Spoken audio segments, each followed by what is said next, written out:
Welcome back to Reddit Story Time. Today we have 4 incredible stories.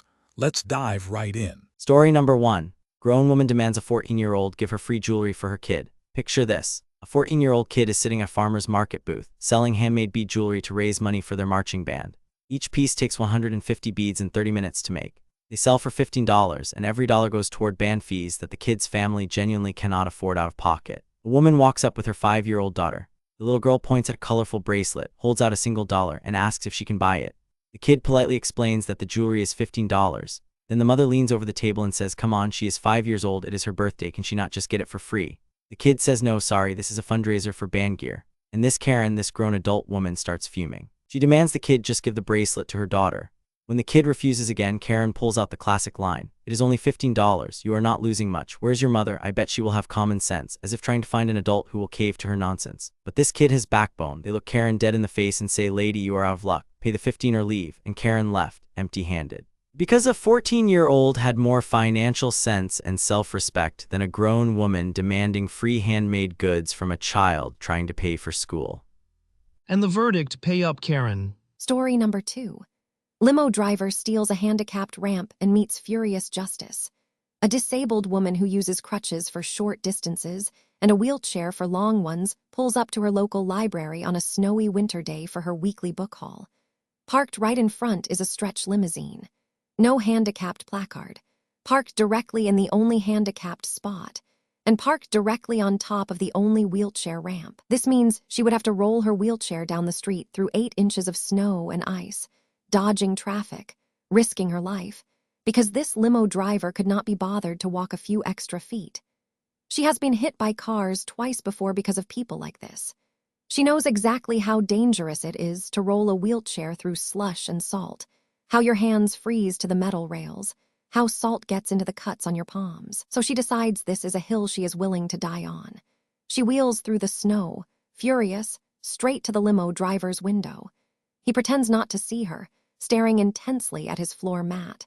So she grabs her reaching tool and starts whacking his window with everything she has, screaming at him to move his limo. He keeps pretending she does not exist.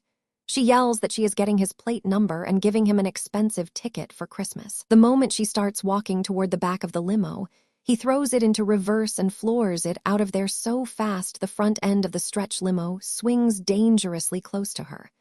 There were plenty of empty parking spots that day. He parked on the ramp deliberately, and hopefully, after that encounter, he will never steal a handicapped spot again. And the verdict, instant karma, expensive ticket. Story number 3. Karen tries to steal a shuttle stop and gets cut off for good. There is a public door-to-door shuttle service designed for seniors, medical patients, disabled riders, and low-income residents. It is a lifeline for people who have no other way to get around. But word got out, and now it is overflowing with riders. The shuttle has strict boundaries. County lines, city limits, stops within 20 to 30 miles of their yard. Every driver knows the rules. But there was one woman who somehow bullied her way into getting picked up at a location way outside the service area in a completely different city, adding 45 minutes to every other rider's trip. She did not even work at the place she was being picked up. Someone drove her there just to meet the van. And she was chronically late, holding up the entire shuttle for 15 minutes when the rule was 5 minutes, or you get left behind. Every single driver complained about her. But she had leverage over the company somehow, so they would not drop her. Her favorite trick with new drivers was the incremental creep. Ask to go just 2 more blocks, then 2 more. Then, well, you have already taken me this far. You might as well take me downtown. The nice drivers would fall for it a few times before kicking her out. This went on for months. Every driver dreaded her.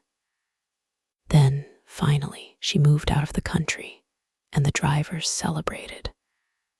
But Karma was not done. She came back. She wanted to ride again. And this time, the company finally said no. You are out of the service area. Goodbye. She spent months abusing a system meant for vulnerable people. And in the end, she lost it completely. The thing about entitlement is that eventually, everyone runs out of patience, and the door closes for good. And the verdict, Karma came and she lost her ride. Story number 4. Entitled neighbor blames the wrong person and gets caught in her own lie. A woman living in a suburban community tries to be a good neighbor. When someone's dogs get loose, she texts the owner as a courtesy. When another neighbor's cats keep climbing on her car and scratching the paint, she tries to handle it respectfully. Eventually, after multiple ignored requests, she calls animal control about the cats. Meanwhile, another neighbor has been letting aggressive dogs, a Rottweiler and pit bulls, roam free, terrifying kids and blocking the street. Someone reported those dogs, and animal control left a warning notice. Now here is where it gets delicious. The dog owner's wife sends a furious, passive-aggressive text blaming our storyteller for calling animal control on their dogs. She claims her husband was told by name that this specific neighbor made the complaint and sent a photo of their Rottweiler. Drama, accusations, confrontation, but our storyteller is smarter than that. She pulls the security camera footage from the day animal control visited.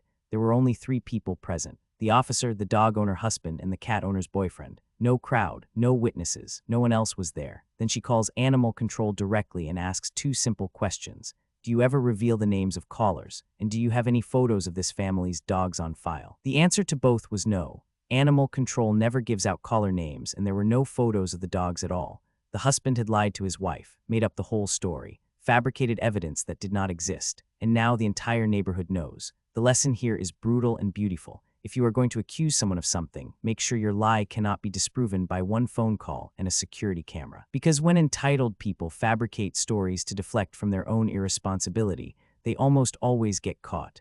And this neighbor lost every shred of goodwill from the one person who was actually trying to help. And the verdict, liars get exposed. That's all for today. If you enjoyed these stories, hit that subscribe button and ring the bell for more. See you next time.